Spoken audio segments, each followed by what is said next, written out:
आज मैं एक बात आपसे कहना चाहता हूं, पता बाइबल आपको मुझे क्या सिखाती है? यदि आप और मैं एक चमत्कार अपने जीवन में देखना चाहते हैं, अपने परिवार में देखना चाहते हैं, क्या उस बात के लिए आपके मेरे अंदर विश्वास है? क्या उस बात के लिए आपके मेरे भीतर यह विश्वास है कि यीशु आपके लिए मेरे लिए इस बात को कर सकता है? अगर विश्वास है तो प्रभु आपको मुझे देखकर पता क्या कहता है? जैसा तेरा विश्वास वैसे तेरे साथ हो। आज की रात में आपसे कहना चाहता हूं, यदि यहां पर कोई व्यक्ति ऐसा है, आप शायद गरीबी में पैदा हुए, आप गरीबी में बढ़े, आप गरीबी में जीवन जी रहे हैं, लेकिन आपका विश्वास ये है मैं गरीब पैदा हुआ, मेरे हाथ में नहीं था, मैं गरीब हूं, इस पे मेरी कोई रजामंदी नहीं है, लेकिन मेरे बच्चे अच्छी जगहों पर पहुंचेंगे। और तब मैं आपसे कहना चाहता हूं, आपको देखकर यीशु कहता है जैसा तेरा विश्वास वैसे तेरे साथ हो जाए। आपका विश्वास क्या है? ध्यान से सुने, आपका विश्वास क्या है? मेरा जैसा विश्वास है, मेरा परमेश्वर मेरे लिए वैसे चमत्कार करने वाला प्रभु है। 5 साल की उम्र में मैंने, मुझे अपनी गवाही देना बहुत अच्छा लगता है, 5 साल की उम्र में मैंने अपने पिता को खो दिया। बहुत अधिक गरीबी के साथ हमारा जीवन बीता। मेरे को याद नहीं है 7 साल की उम्र से लेकर 14 साल की उम्र तक, मैं जो कह रहा हूं मुझे पता है, 7 साल की उम्र से लेकर 14 साल की उम्र तक चप्पल क्या होता हमको नहीं मालूम, जूते क्या होते हमको नहीं मालूम, नंगे पैर हम लोग घूमा करते थे, नंगे पैर स्कूल में गए हैं। कई बार स्कूल में फीस नहीं देने के कारण, सरकारी स्कूल में पढ़ते हैं, 5-6 रुपए फीस नहीं है, कई बार बेइज्जती करके टीचर हमको भगा देता है। बहुत अधिक निराश हो गए, बहुत अधिक हताश हो गए। मुझे अभी भी याद है, मैं कक्षा 10वीं में था। एक दिन की बात है, मैं अपने छोटे भाई के साथ स्कूल जा रहा था। स्कूल जाते जाते रास्ते में मेरा पैंट फट गया, क्योंकि सरकारी स्कूल से पैंट मिला, कपड़ा मिला, मेरा रास्ते में पैंट फट गया। मेरा छोटा भाई मेरे साथ था, उसका नाम अनूप है। मैं अपने छोटे भाई से कहता हूं, अनूप तू स्कूल जा, मैं स्कूल नहीं जाऊंगा। और तो मेरे से कहता, भैया क्या हो गया? मैंने कहा देख मेरा पैंट फट गया, स्कूल में लोग देखेंगे, मेरे ऊपर हंसेंगे। और तब मेरा भाई कहता ठीक है भैया आप घर जाइए, मैं साइकिल लेकर घर पर वापिस आता हूँ। मेरी माँ मेरे से पूछती है, किशोर तू आज स्कूल नहीं गया? मैंने कहा माँ मैं स्कूल नहीं गया। क्यों नहीं गया? मेरी माँ कहती है, और तब मैंने कहा माँ मेरा पैंट फट गया। मेरी माँ कहती किशोर एक काम करिए दे दे।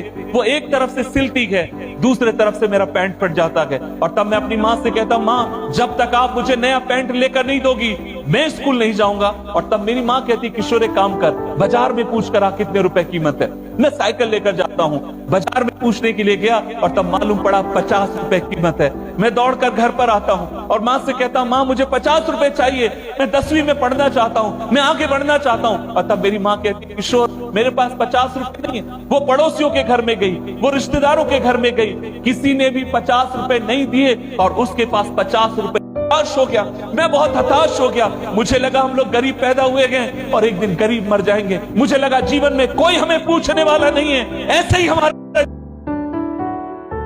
किसी ने मेरी माँ को यह बात बताई, एक परमेश्वर है जो गरीब कंगाल अनाथ विधवाओं का परमेश्वर है, वो आपसे प्यार करने वाला खुदा है। ध्यान से सुने। और उस रात मेरी माँ अपने जीवन को प्रभु को प्रदान करती है।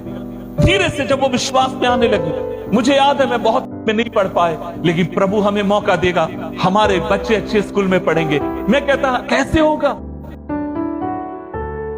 बार बार मेरे से कहती थी किशोर देख लेना, हमारा परमेश्वर परिस्थिति को बदलने वाला परमेश्वर। उसकी शादी होती है, एक अच्छे परिवार में उसका विवाह हुआ, प्रभु ने उसको बेटी आशीष के रूप में दी।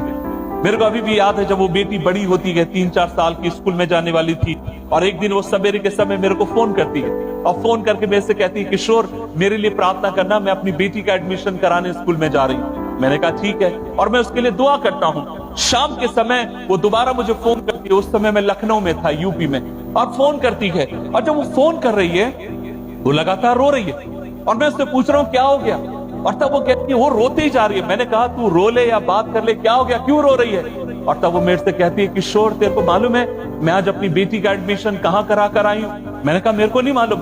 तब वो कहती है किशोर जिस शहर में हम लोग रहते हैं वहां के सब, और तेरे को याद है मैं हमेशा तेरे से बोलती थी हम गरीब पढ़े हैं, हम 10 रुपए के कारण 50 रुपए के कारण पढ़ नहीं पाए, लेकिन हमारे बच्चे अच्छे स्कूलों में पढ़ेंगे, हमारे बच्चों को परमेश्वर।